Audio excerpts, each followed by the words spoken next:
Don अखबार आज 16 तारीख है और 16 तारीख का जो एडिटोरियल पहला एडिटोरियल नोट है वो पढ़ रहे हैं और वो है रिज़र्व सीट्स। रिज़र्व सीट्स का क्या मतलब है? रिज़र्व कहते हैं असेंबली में रिज़र्व सीट्स यूजुअली माइनॉरिटीज़ के लिए, वुमेंस के लिए और स्पेशली इंटरेस्ट ग्रुप्स के लिए होते हैं, जिन्हें प्रोपोर्शनल रिप्रेजेंटेशन इंश्योर करने के लिए अलोकेट किया जाता है। अब ये जो है प्रोपोर्शनल रिप्रेजेंटेशन क्या है? प्रोपोर्शनल रिप्रेजेंटेशन एक वोटिंग सिस्टम है जिसमें पार्टीज को सीट्स मिलती हैं उनके वोट शेयर के मुताबिक। अगर किसी पार्टी के वोट शेयर 20% हैं तो उन्हें अप्रॉक्सीमेटली 20% सीट मिलती हैं।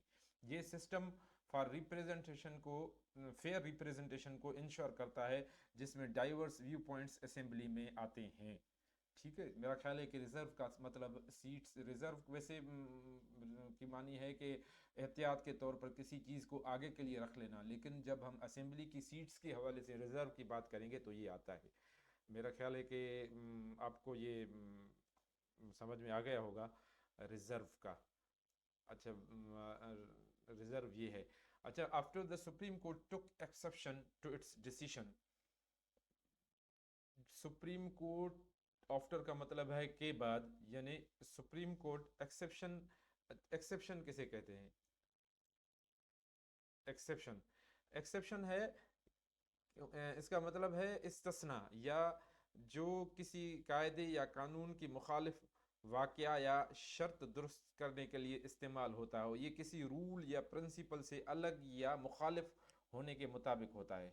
अच्छा, इसका यहाँ पर जो है ना, ये टुक एक्सेप्शन, ये टुक एक्सेप्शन ये एक लफ्ज़ है, ठीक है ना? टुक एक्सेप्शन, इसका मतलब है टेक। टुक सेकंड फॉर्म है टेक का। टेक्स एक्सेप्शन का मतलब है किसी चीज़ या किसी बात पर गुस्सा या एतराज़ करना। ये टिपिकली किसी स्टेटमेंट, एक्शन या बिहेवियर के खिलाफ प्रोटेस्ट करने या डिसएग्रीमेंट एक्सप्रेस करने के लिए इस्तेमाल होता है। अब इसका मतलब ये होगा कि आफ्टर द सुप्रीम कोर्ट ने टुक एक्सेप्शन, एतराज़ किया या अपने गुस्से का इजहार किया या नाराज़गी का इजहार किया तो इस डिसीशन, ये इस फैसले का कि to hand over reserve seats claimed by the Sunni Ittehad Council, के दिए जाएं। हैंड ओवर का मतलब है कि दिया जाना। हैंड ओवर मतलब किसी के हैंड ओवर करना, किसी को देना। रिजर्व सीट्स क्लेम्ड बाय, जो क्लेम मतलब दावा किया था, by Sunni Ittehad Council, PTI alliance ने। अब अलायंस किसे कहते हैं? अलायंस का मतलब है कि दो या ज़्यादा ग्रुप्स, पार्टीज़ या इंडिविजुअल के दरमियान किसी मकसद या मकसद के लिए किया गया एक मेलाप या इत्तेहाद। ये एक तरह का कोलाबोरेशन होता है जिसमें लोग अपने इंटरेस्ट के लिए आपस में एक दूसरे के साथ इत्तेहाद करते हैं। To its rival parties, rival कहा जाता है मुखालिफ, ठीक है ना? राइवल का मतलब है मुखालिफ। अच्छा, to its rival parties the ECP has, अच्छा द ईसी, अच्छा पहले हम इसका पूरा तर्जमा पढ़ेंगे और उस तर्जमे पढ़ने के बाद फिर हम इसकी मुकम्मल तफसील पढ़ेंगे। बल्कि मैं तो कहता हूँ कि सिर्फ हम लफ्ज़ी तर्जमा पढ़ते हैं और उसके बाद आप कोशिश करके इसको समझने की खुद कोशिश करें, और अगर कुछ समझ में ना आए तो मुझे आप कमेंट कर सकते हैं। ठीक है। The ECP has suspended the notification of 77 lawmakers belonging to the different assemblies. इस इलेक्शन कमीशन ऑफ पाकिस्तान का ये शॉर्ट फॉर्म है, ईसीपी, ठीक है ना? इलेक्शन कमीशन ऑफ पाकिस्तान है सस्पेंड किया है the notification of 77 law makers. जो नोटिफिकेशन उन्होंने सस्पेंड किया है, यानी सस्पेंड का मतलब है कि किसी चीज़ या किसी शख्स का लिए टेम्पररी बंद कर देना या रोक देना। ये टेम्पररी होता है, डिले होता है, या टेम्पररी जो है ना उसको डिले करने को रेफर करता है। ठीक है। सस्पेंड किया है notification of 77 law makers, 77 law makers का। लॉ मेकर कहते हैं कानून बनाने वाले को। अच्छा, कानून जो होता है वो बहुत से लोग बनाते हैं।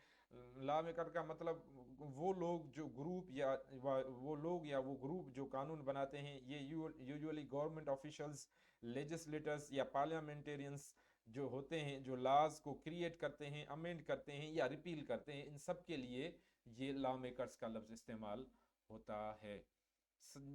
ईसीपी ने सस्पेंड कर दिया है नोटिफिकेशन 77 लॉ मेकर्स के belonging to the different assemblies, जो ताल्लुक़ रखते थे, बिलोंग्स का मतलब है ताल्लुक़ रखना, मुख्तलिफ असेंबलियों से।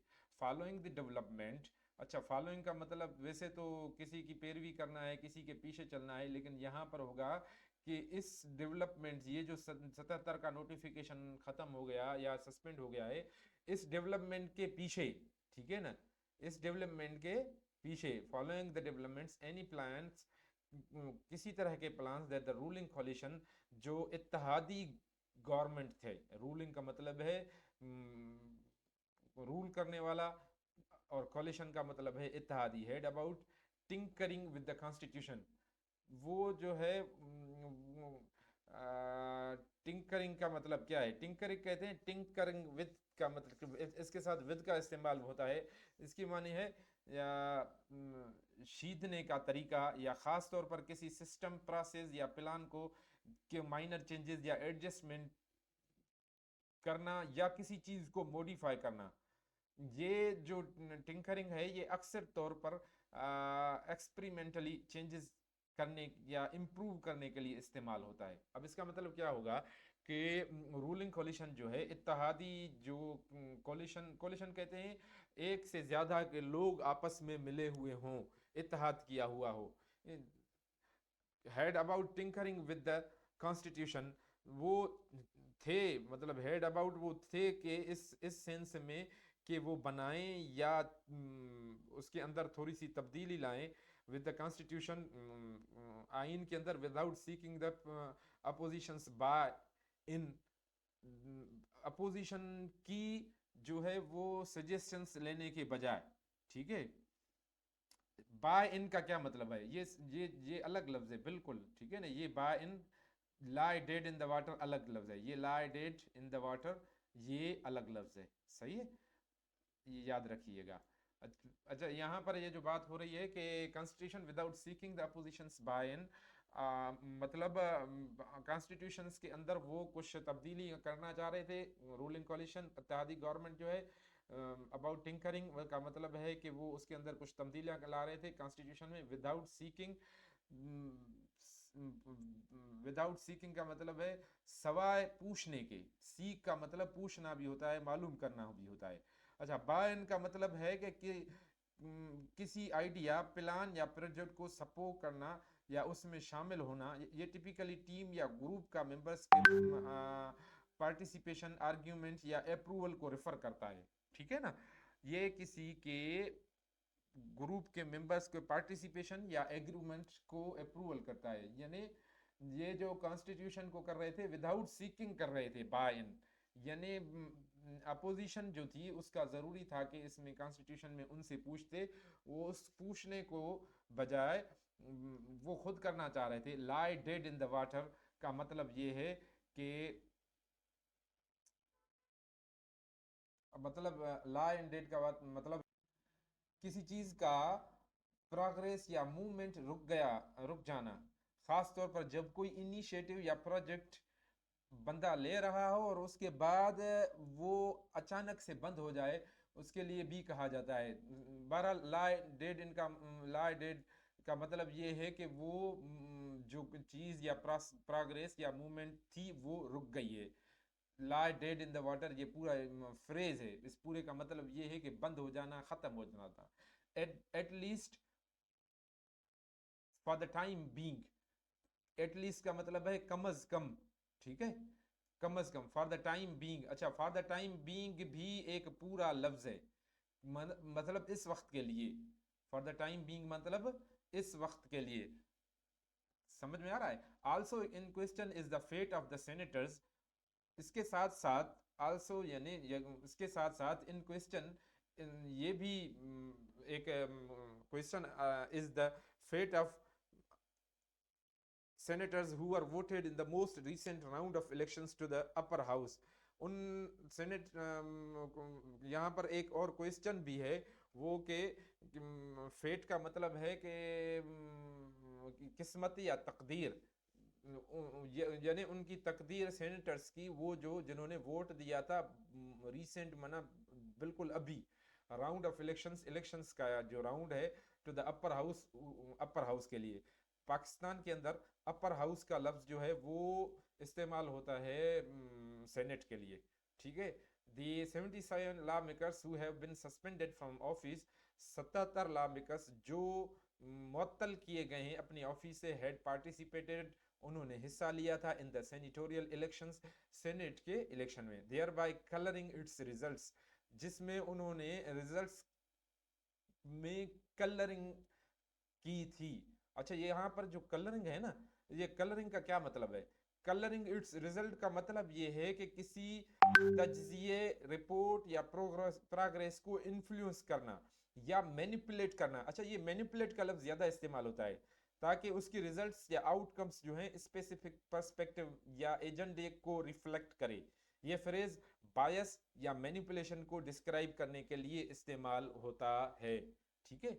कलरिंग इट्स रिजल्ट, अब इसका मतलब ये है कि जो ऊपर इलेक्शन हुई थी सेनेट की, उसमें इन लोगों ने मतलब ये है कि एक्सप्लॉइट किया था अपने वोटों से, ठीक है। इसका मतलब ये होगा given what is at stake and the consequences for Pakistani democracy, दिया है और जो रिस्क पर है, ठीक है। एट स्टेक मतलब रिस्क पर होना, एंड द कॉन्सिक्वेंसेस और उसके जो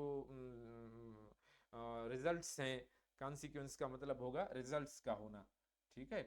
अच्छा, फॉर पाकिस्तानी डेमोक्रेसी, पाकिस्तान की जमहूरियत के लिए, इट इज़ होप्ड, ये उम्मीद की जा सकती है that the apex court, apex court किसे कहते हैं? अपेक्स कोर्ट का मतलब ओरिजिनली ये है कि वो कोर्ट जो सबसे ऊपर वाली कोर्ट हो, ठीक है ना, सबसे ज्यादा बड़ी कोर्ट हो, मुल्क के जुरिस्डिक्शन में सबसे ज्यादा कोर्ट हो।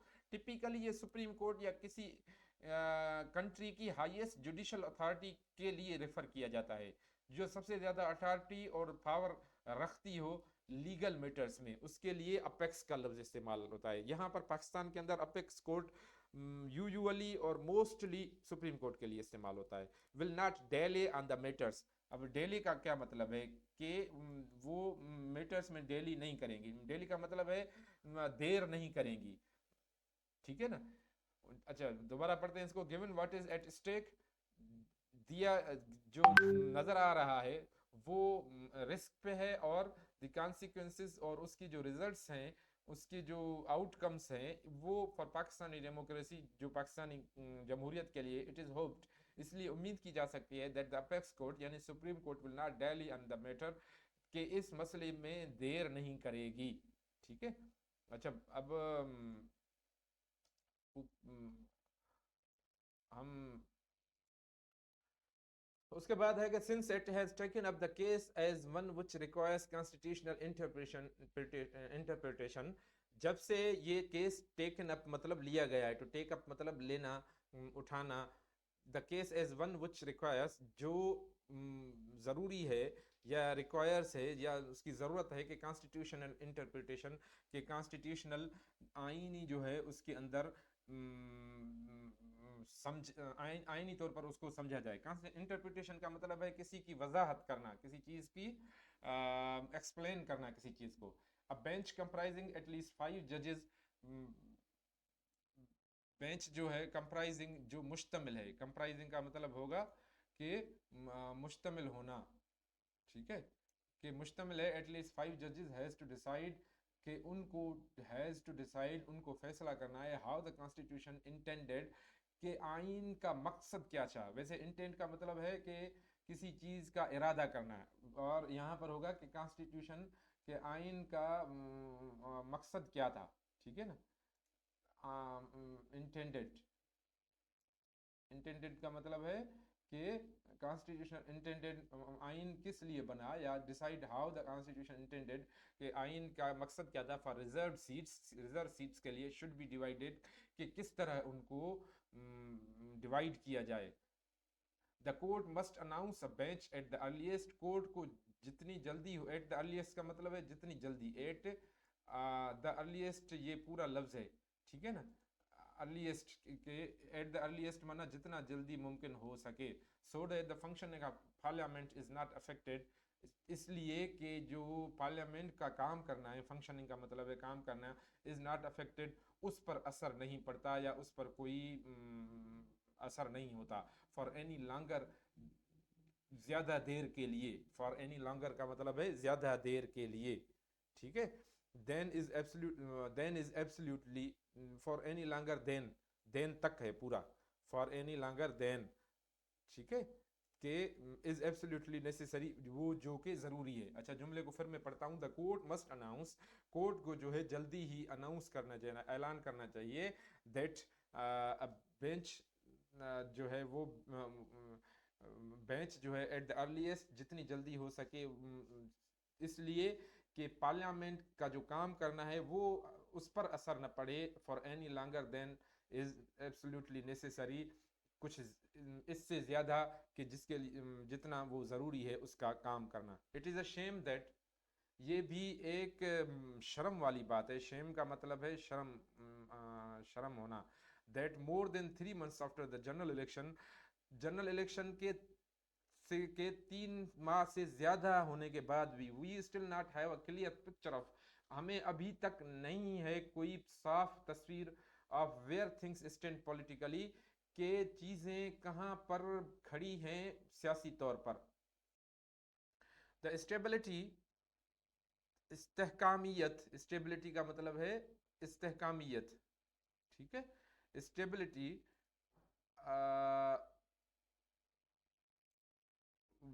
That which it was hoped, जो जिसके लिए उम्मीद की जा रही थी, that exercise would bring remains a pipe dream, जो कि एक्सरसाइज यानी वो जो इलेक्शन वाली एक्सरसाइज की गई है वो एक पाइप ड्रीम है। पाइप ड्रीम का मतलब होता है अनरियलिस्टिक या इम्प्रैक्टिकल ख्वाब या इरादा। ये एक्सप्रेशन टिपिकली किसी आइडिया या गोल को डिस्क्राइब करने के लिए इस्तेमाल होता है जो हकीकत में मुश्किल या नाकाबिले इहाता हो। समझ रहे हैं आप बात को, ठीक है ना। The exercise would bring remains a pipe dream, इसका मतलब ये है कि वो एक्सरसाइज जो अभी तक रह रही है जैसे एक पाइप ड्रीम, यानी मतलब ये है कि अभी तक जिसको हम पूरा कर नहीं कर सके, जिसके लिए हमने उम्मीद की थी या जिसके लिए हमने ख्वाब देखा था।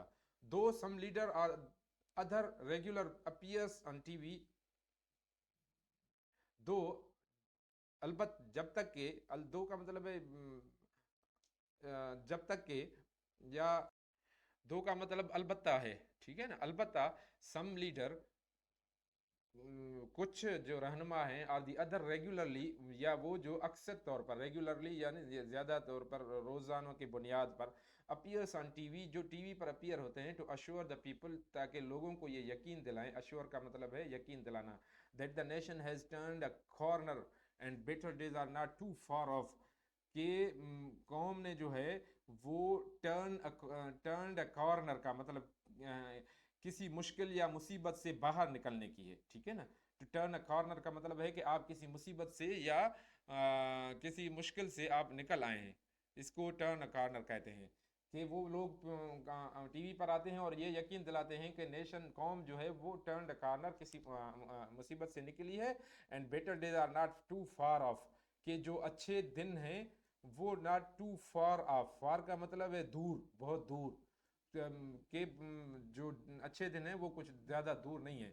इट इज़ डिफ़िकल्ट, ये बहुत ही मुश्किल है, to put much faith in such words, ये बहुत ही मुश्किल है कि बंदा यकीन करे इन अल्फाज पर, ठीक है। Specially since it is clear that, ख़ास तौर पर जब से ये क्लियर हो गया है, साफ चीज़ हो गई है, that the various institutional conflicts, के बहुत ही इंस्टीट्यूशनल कॉन्फ्लिक्ट्स का मतलब है झगड़े झगड़े, that have shaped our polycrisis are for being from resolve, वो दैट हैव शेप्ड, जो जिन लोगों ने बनाया है, our polycrisis, polycrisis का मतलब होता है कि एक सामने में, मतलब है कि एक के साथ बहुत ज़्यादा मुश्किलात, यक वक्त बहुत सी मुश्किलात आ जाएं, उनके लिए पोली क्राइसिस का लफ्ज़ इस्तेमाल होता है।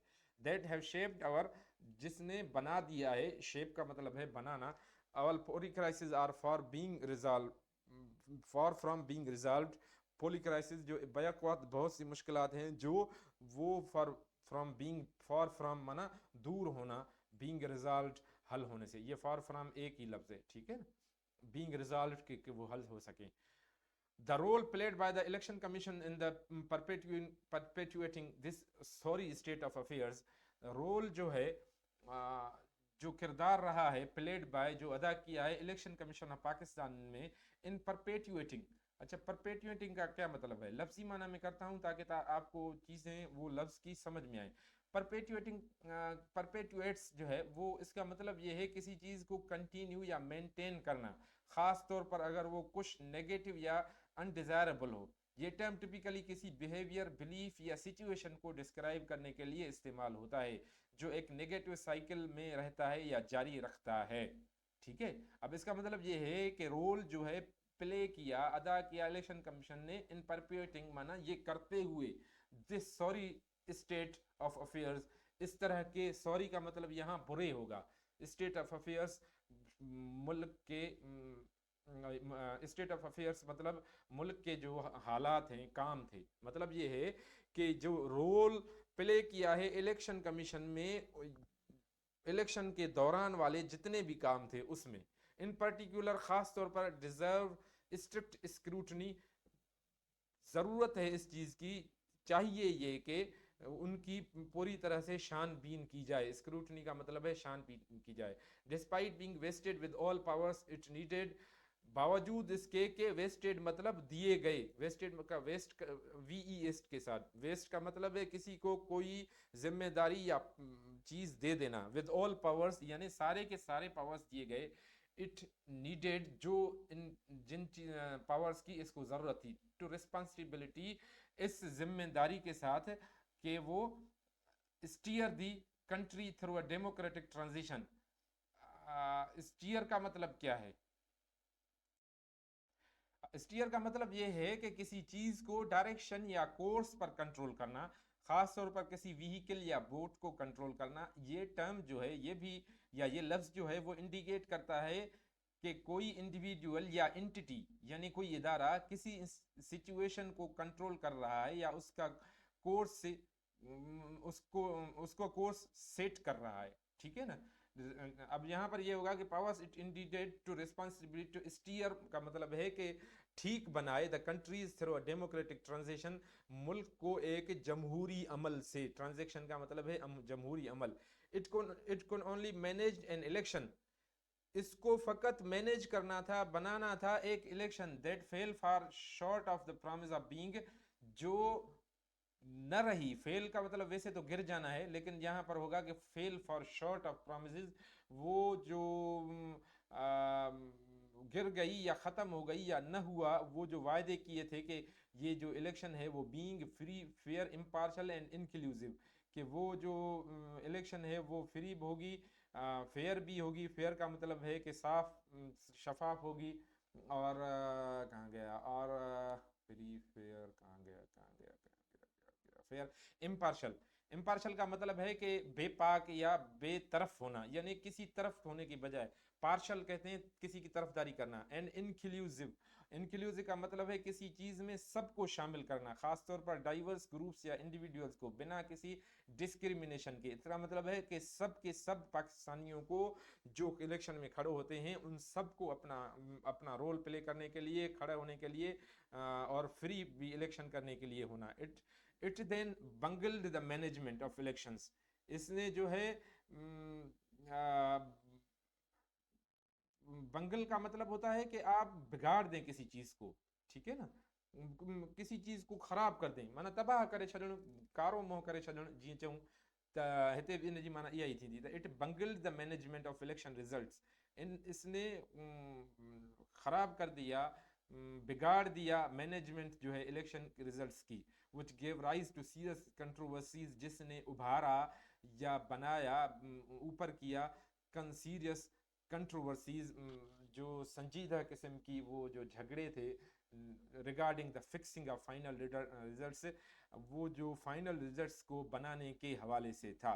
सिंस देन उसके तब से, सिंस देन का मतलब है तब से, the election commission has been either unwilling or unable, election commission उसके बाद या तो नहीं चाहती, विल मतलब है चाहना, अनविल माना न चाहना, और अनएबल या तो इस लायक नहीं है to address the deluge of post election, कि वो, डिल्यूज का मतलब है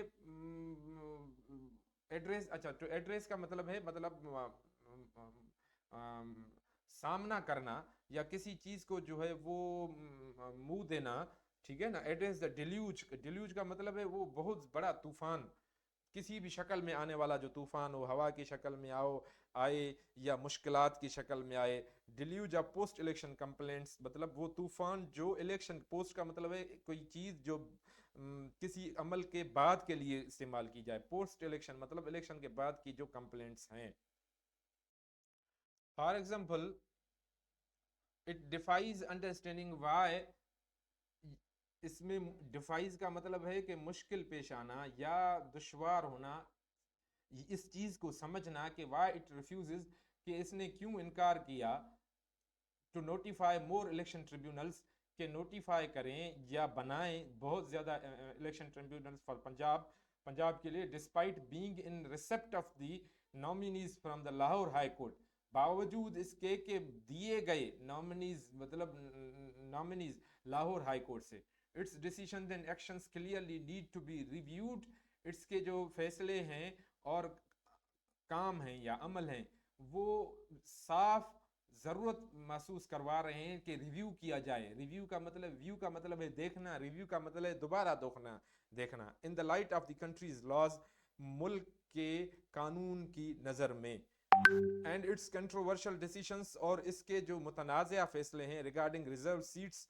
जो रिजर्व सीट्स के हवाले से हैं, and its controversial regarding reserve seat seems to be a good place to start, सबसे अच्छी जगह है शुरू करने की। द नेशन डिजर्व्स, कौम को, कौम की जो है, डिजर्व का मतलब है कि हक हासिल रखती है, कौम का द नेशन डिजर्व, कौम जो है ये हक रखती है to understand what its motivations have been thus far, understand के समझे के what its motivations have been thus far, उनके जो मोटिवेशंस हैं, कौम ने जो उम्मीदें रखी थी वो कहाँ तक पहुंची हैं। हैव बिन दस फार का मतलब ये है, ये जो पूरा है हैव बिन दस फार, इसका मतलब ये है कि अब तक या इस वक्त तक की हालत या सिचुएशन, ये टर्म जो है टिपिकली इंडिकेट करता है कि किसी वक्त या किसी सिचुएशन या प्रोग्रेस को जो डिस्क्राइब करने के लिए इस्तेमाल होता है। समझ रहे हैं आप बात। अब इसका मतलब ये होगा, the nation deserve to understand what its motivations have been thus far, इसकी जो मोटिवेशंस हैं मतलब वो इलेक्शन के लिए जो इसकी उम्मीदें थी, समझ रहे थे कि एक नई गवर्नमेंट आएगी, हमारा मुस्तकबिल एक सिक्योर होगा, वो कहाँ तक पहुंचे हैं। दस फार है बिन दस फार का मतलब ये है। आज की जो एडिटोरियल है यहाँ पर ख़त्म हुई। मुमकिन है मैं कुछ चीज़ों के अंदर गलत कह गया हूँ या अल्फाज की मानी गलत की हो मैंने, इस उम्मीद के साथ कि आप लोग मेरी इस काविश को आपने ज़रूर कबूल भी किया होगा और आपको इससे फ़ायदा भी पहुँच रहा होगा, और आगे भी अगर आप का साथ रहा तो इंशाल्लाह हम हफ्ते में 2 या 3 मरतबा तो कम अज़ कम एडिटोरियल डान का पढ़ेंगे। उसके जो अल्फाज हैं मैं कोशिश करूँगा कि इसी वीडियो के अंदर उन अल्फाज की मानी लिख कर आपके साथ वो भी मैं शेयर करता जाऊँ। लेकिन मेरा ख्याल है कि जितना मैंने उन अल्फाज की तशरीह की है उसके बाद ज़रूरत नहीं रहती कि फिर मैं अल्फाज को अलग से लिखूँ। वीडियो आपको पसंद आया है तो इसको ज़रूर आप लाइक कीजिए, शेयर कीजिए और हौसला अफजाई के लिए कमेंट भी कीजिए। अस्सलामु अलैकुम रहमतुल्लाह।